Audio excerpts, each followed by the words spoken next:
Hello, Jang here from jangbricks.com with a look at a Mega Bloks Halo set from 2010. This was a Target Stores exclusive in the United States called UNSC Hornet Attack. It came with 265 pieces. So this is what a Mega Bloks Hornet looked like in 2010. And frankly, it looks pretty familiar to me. They've definitely updated the design since then, but not by too much. I think this is really good looking, and I think they got the construction down pretty well.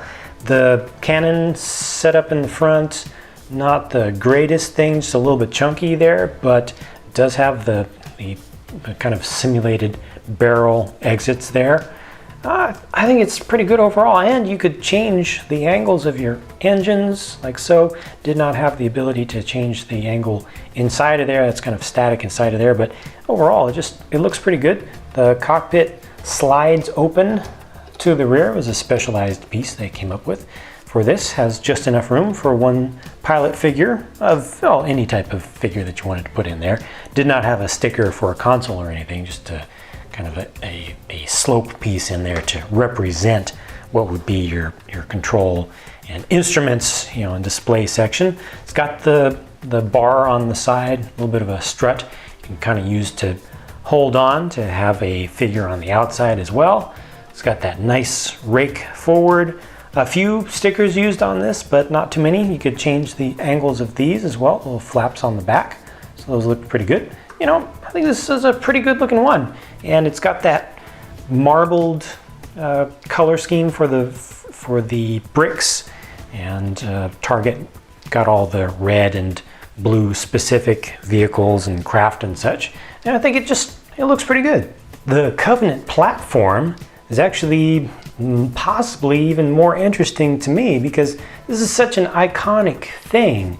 To me, it's more memorable than the Hornet from the Halo series. I think that this is just something they could have used more. They could have put into more different sets, but they didn't. It looks really good. It's got plenty of space on it, so plenty of room. You can put multiple figures up there easily if you've got additional figures that you want to use. A little bit of cover there. Nice use of this tube in the blue color, which is standing up pretty well. These are actually stickers on the ramps on the sides. Huge, big old stickers, but yeah, I think it still looks really good. The color scheme is good. This is just a good looking thing in general. The only thing that was not right about this is that some of these parts didn't attach very well because, Mega Bloks had a lot of problems with the consistency and quality of their plastic. For their major parts, these pieces would actually come off pretty easily.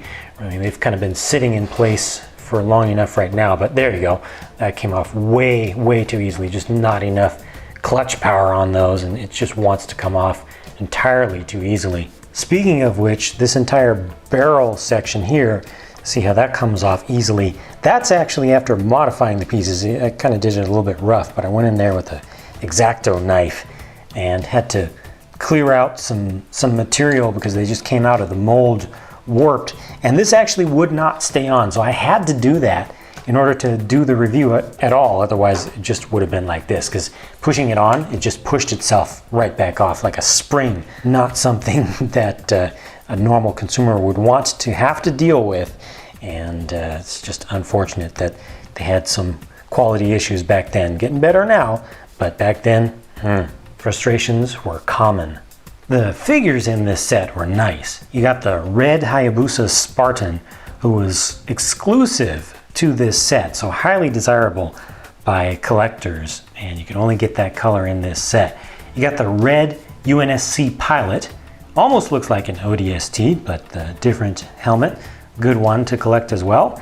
And a Jackal, the original Jackal. It's the same Jackal that was included with the, the Short Sword set, but still a good looking one, and also came with the red shield, which was not so common. Has the multiple colored Covenant carbine or carbine, however you want to pronounce that, does not matter. And then the pilot has a magnum, and the Hayabusa, of course, has the katana sword. And the Hayabusa also has the nice painting along the side for the the slatted armor for the shoulders, or shoulder pads and shoulder armor. And looking around the back, you've got the holster for the katana on the back of the Hayabusa, and all of these have painting on the backs, so all quality figures, well detailed. So that's it for my look at this set. I'm pretty happy with it overall. You know, every single component I like. Only two things that I could complain about. One, the quality of the parts from Mega Bloks back then was nothing like it is today. The other thing, only one Covenant figure with this. I really would have liked to see just one more Covenant figure, even just a single Grunt.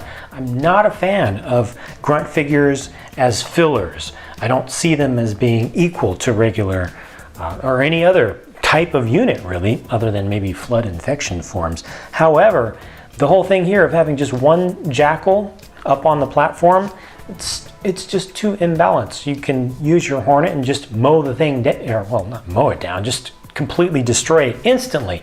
You've got a Spartan. What, your Spartan is going to assassinate a Jackal? That's no big deal.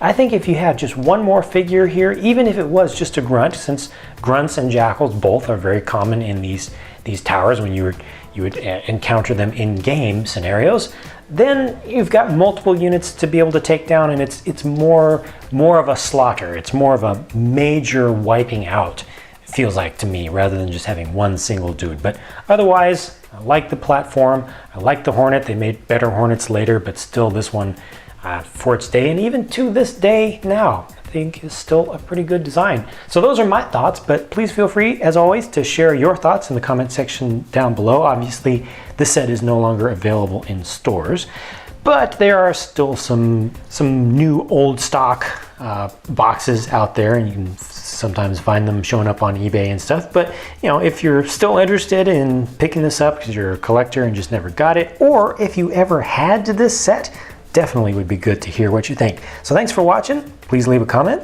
I'll talk to you in the next one.